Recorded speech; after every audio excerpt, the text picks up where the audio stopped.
pemerintah, dalam hal ini Kementerian Ketenagakerjaan, telah memberikan landasan hukum sebagai acuan bersama dalam melaksanakan pemberian THR keagamaan.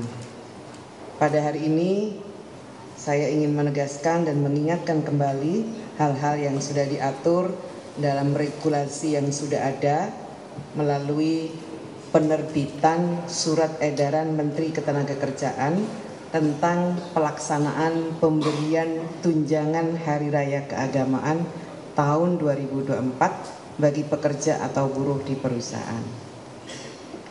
Pemberian THR merupakan kewajiban, maksud saya THR keagamaan adalah merupakan kewajiban yang harus dilaksanakan oleh pengusaha kepada pekerja atau buruh.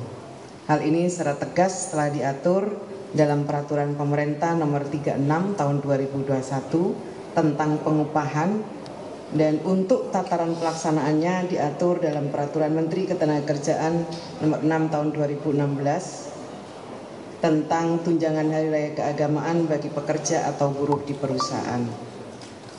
Saya minta kepada semua perusahaan agar dengan sungguh-sungguh memperhatikan dan melaksanakan regulasi ini dengan sebaik-baiknya. Sesuai dengan ketentuan Permenaker Nomor 6 Tahun 2016 mengatur bahwa pekerja atau buruh yang berhak mendapatkan THR adalah yang telah mempunyai masa kerja 1 bulan secara terus-menerus atau lebih, baik hubungan kerja berdasarkan perjanjian kerja waktu tidak tertentu PKWTT, perjanjian kerja waktu tertentu, termasuk pekerja atau buruh harian lepas yang memenuhi persyaratan sesuai dengan ketentuan peraturan perundang-undangan.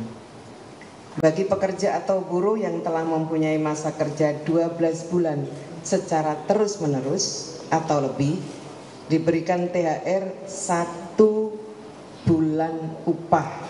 Sedangkan bagi pekerja atau buruh dengan masa kerja 1 bulan secara terus-menerus tetapi kurang dari 12 bulan diberikan secara proporsional. Bagaimana kalau perusahaan memberikan THR lebih? Untuk perusahaan yang dimungkinkan, perusahaan dimungkinkan memberikan THR kepada pekerja atau buruh lebih baik dari peraturan perundang-undangan. Oleh karena itu dalam Permenaker Nomor tahun 2016 diatur bahwa bagi perusahaan yang dalam perjanjian kerja, peraturan perusahaan, perjanjian kerja bersama, atau kebiasaan yang berlaku di perusahaan telah mengatur besaran THR lebih baik dari ketentuan peraturan perundang-undangan, maka THR yang dibayarkan kepada pekerja atau buruh tersebut sesuai dengan PK, sesuai dengan PP, sesuai dengan PKB maupun sesuai dengan kebiasaan yang berlaku di perusahaan. Selanjutnya, THR keagamaan ini wajib dibayarkan paling lambat 7 hari sebelum Hari Raya Keagamaan. THR keagamaan ini harus dibayar penuh, tidak boleh dicicil.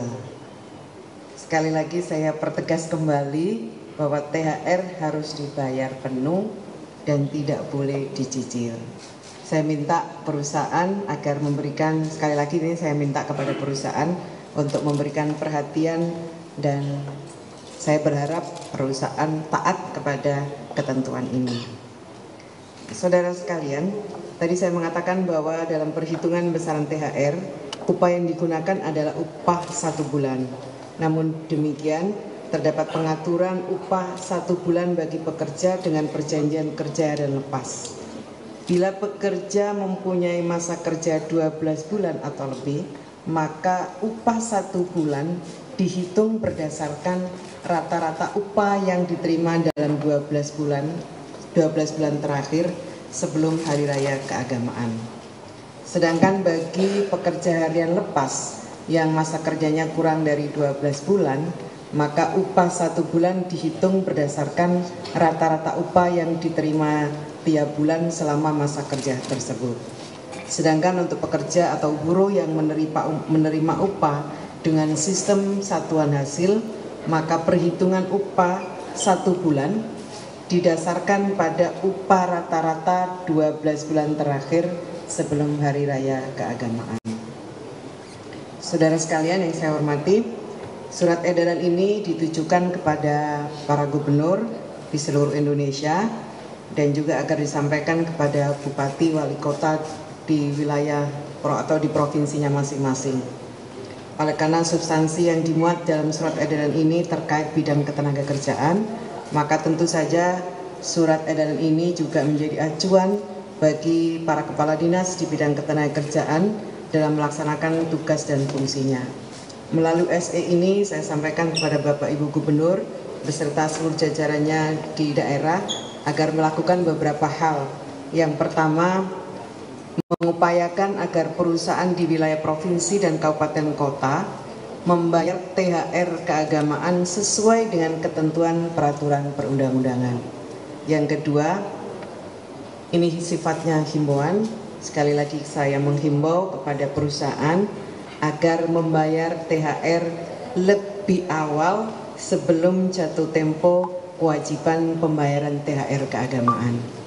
Kemudian yang ketiga, saya minta kepada para gubernur, para bupati wali kota untuk membentuk pos komando satuan tugas atau posko satgas ketenagakerjaan, pelayanan konsultasi dan penegakan hukum tunjangan Hari Raya Keagamaan tahun 2024 di masing-masing wilayah provinsi dan kabupaten, dan saya minta agar bisa diintegrasikan dengan website poskothr.kemenaker.go.id.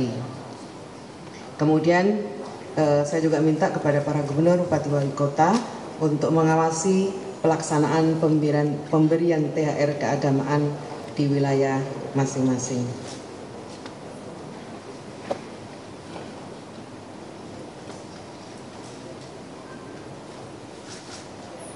Saudara sekalian yang saya hormati, dengan dikeluarkannya surat edaran ini, maka kami juga memulai membuka posko THR keagamaan ini.